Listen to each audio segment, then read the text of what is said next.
What up? Welcome to the Artist Spotlight. I'm your host, Dylan Schoonover. We are joined by Escape the Fate. Guys, how are you doing? Good, man. How are you? Good to see you again. It's been a while. We've gone through some changes in the band. Yeah, you've never met TJ before. I know. TJ, welcome to the Artist Spotlight. Welcome to Escape the Fate. You know, you guys have had a lot of things been going on with the band. We're on a new tour with a new group. What is the identity right now with you guys? I feel like this band has always kind of fought for an identity a little bit, ever since its original formation. I feel like the identity of it right now, though, is nothing out of the norm, or is nothing that's unfamiliar to us. TJ's been playing with us for almost a year now already, before he was officially actually a part of the band, due to us, sending Max home, hoping that he would get better, and him filling in for us, obviously. And Monty's brother has been a part of the band since the beginning. I mean, he used to sell the band's merchandise on Warped Tour before I was in it, and obviously grew up with Monty playing guitar. Yeah. As soon as I joined and the band kind of regrouped and we reintroduced ourselves as like the new Escape the Fate, he was playing with us, but was never officially announced as a member. He used to play behind the stage sometimes, like, sure.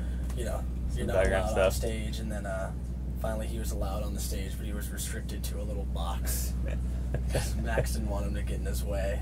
And you can still see Warped Tour videos of him just standing in the back, blocking it out, yeah. And then he had some bad health issues and took some time off. And when Monty said, "Hey, I want to come, I want to come back out to the road. I want to be a part of it." Right. I said, "Does your brother want to play?" And he's like, "Yeah, he wants to come back and play too." And I was like, "Well, do it. Why isn't he just a part of the band, Yeah. He should be a part of the band as much as any of us. I mean, he's been there for as long as I can remember, so. Why are you guys so freaking controversial? It amazes me that you draw. I don't think there's any other band that I talk about or I mention, and it's like, we're on this side or on this side. Yeah. I mean, can't we all just get along? I know, man.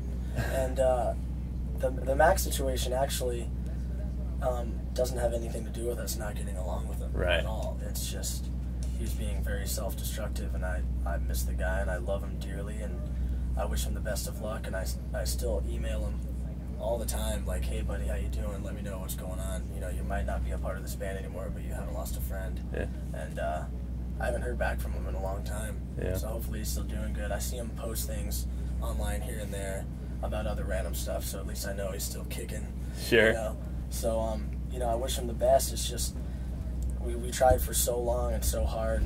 I mean, he was going through stuff when we were recording the This War Is Ours album back then, and but it never was really a problem. And he's the nicest kid and has the biggest heart, and he always played his shows and met the fans, and we had this camaraderie together on stage, and it was always a great thing.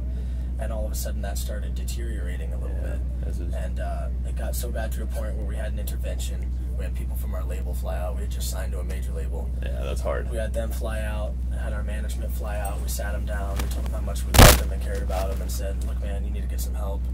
So we canceled a European tour that we had booked so he could go to rehab. I know there's been a few canceled tours from the various scenarios. Yeah. So he gets out, says rehab saved his life. We fly out to London to redo some shows we had to reschedule because of the rehab. Sure. Those were successful. Came back, started the headliner, and after one performance, he's acting kind of weird at the signing booth, and Robert's getting really down on him because Robert's known the guy forever. Yeah. I mean, they had this weird relationship, but you could tell that they loved each other and had a long history with each other. And so Robert always got down on him a lot. And then that night he went out, never showed up for bus call, and showed up like half an hour before we went on stage the next day. And like the last 30 seconds of the last song in the set, he just kind of falls over. And I only saw it when I saw